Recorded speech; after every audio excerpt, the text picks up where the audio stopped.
another on our thinking.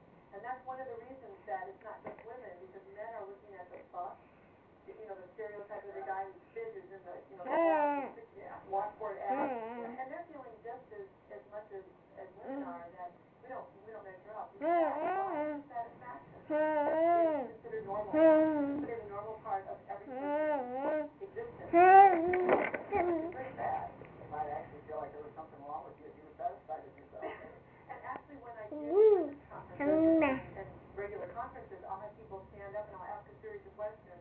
If I answer the questions, everybody has that knowledge. One person I think that person's in denial. Yeah, or in our culture, and that's pretty true.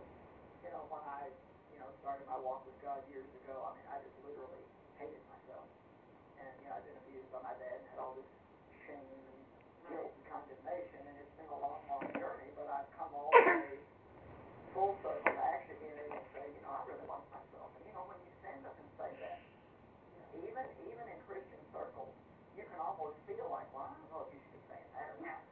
I think in many ways for Christians that even religion has kind of given us the idea inadvertently that, well, God is so perfect and you'll never measure up to that, and, He has all these things He wants you to do, and you're such a mess and you'll never be able to do them. There's almost like a vague feeling that if you actually felt good about yourself, it might be wrong. Right, it's kind of a fine line between not elevating yourself or having to be prideful and yet staying humble. But so much of that is, if you don't feel good for God. I mean, if you're constantly worried about how you look, wishing you look differently, then you're not settled, and you don't have that peace and contentment that the Bible talks about that we all can have as Christians. Well, this morning I just sent the scripture to someone that I'm trying to encourage. Philippians 3:3, put no confidence in the flesh, right?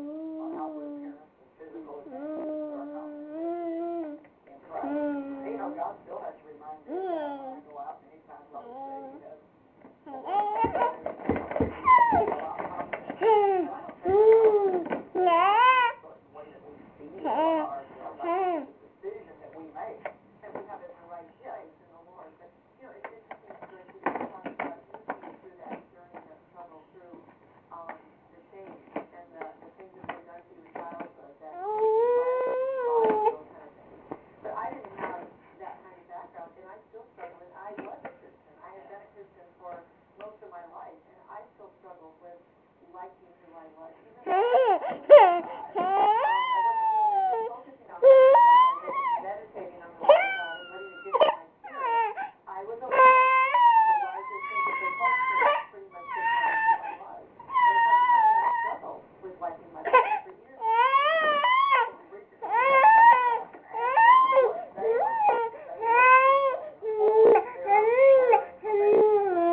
And here's some of their reactions.